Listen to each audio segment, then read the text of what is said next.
係 Carrie， 今日想講下離卦啦，同埋我對呢樣嘢嘅感受啦。而家玄學啦，喺中式嘅風水玄學上面咧，講得最多應該係講緊九運啦，即係離火卦啦。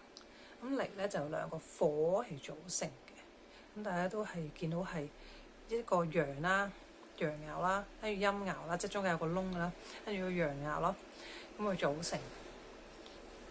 咁離中就虛嘅，咁離咧佢個諧音就係關於美麗啦，麗啊，美麗個麗啦，絢麗啦，咁係好似好光明啊，好文明啊，咁佢係喺文明啊、科技啊、電子啊、能源啊、美容啊方面咧，嗰啲行業係會比較興旺啦，即係屬火嘅行業就係比較興旺。但係我就另外想講一樣嘢咧，就係關於健康層面。我覺得大家係靚咗好多嘅，即係可能幾年前，即係我細嗰陣時，可能10幾20年前咁樣咧，係其實大家對自己外表咧嘅要求冇咁高嘅，真係唔係好化妝啊，唔係好即係整齊得啦，咁就唔使會扮到好靚咁樣出街。但係而家完全係個社會唔同晒，即係好似唔化妝出街就反而係好奇怪嘅一件事。但係人嘅內心咧嘅精神啦、嘅情緒啦、心理健康咧就出咗好大嘅問題，個幸福感啊、快樂指數都係好低嘅。咁點解會發生啲咁嘅事啊？就可能已經同呢個離火有關咯。因為離中虛啊，大家睇啲嘢都係好外表啊，即係可能外界對你影響好大啊，但係你個內心係好空虛，冇同你個內心去連結埋一齊。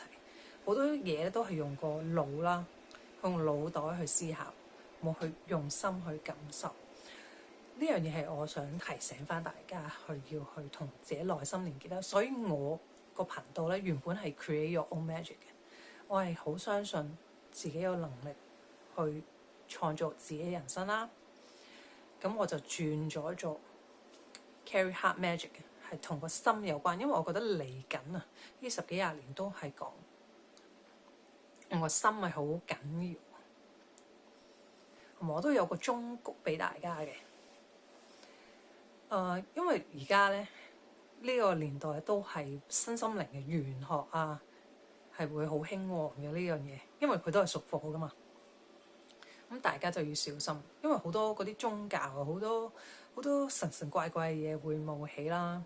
咁邊個修為比較高啊，修行比較好啲，大家要用眼用心去睇清楚啦。如果特別係講話係有啲神鬼嘅嘢啦，涉及好大量嘅金錢啦，關於靈魂嗰啲嘢咧，我就會叫大家比較小心處理，因為我唔知佢揾嗰啲師傅個修為啊，或者自己個去到咩 level 啦。咁有啲係好初級啊，或者都冇學過嘅，出嚟可能係為咗賺錢啊，為咗圖利嘅，咁大家就要小心啦。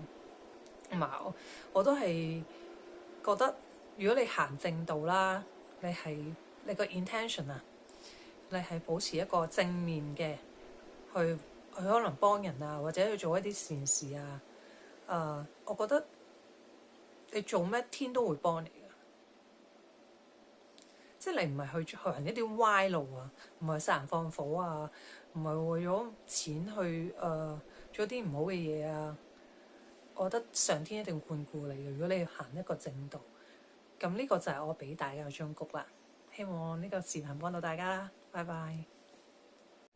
想後補翻少少嘢，頭先講個心，除咗你要感受自己內心啦，咁你個心都要開放啦。你能唔能夠接受自己嘅所有嘢咧？優點缺點，能唔能夠接受身邊嘅人啦？你嘅伴侶、你嘅屋企人，能唔能夠再接受下呢個社會其他人啦？能唔能夠接受呢個世界喺度改變緊呢？而家嚟緊呢10幾20年，世界將會變得唔一樣。希望你哋敞開你哋嘅心啦。好，拜拜。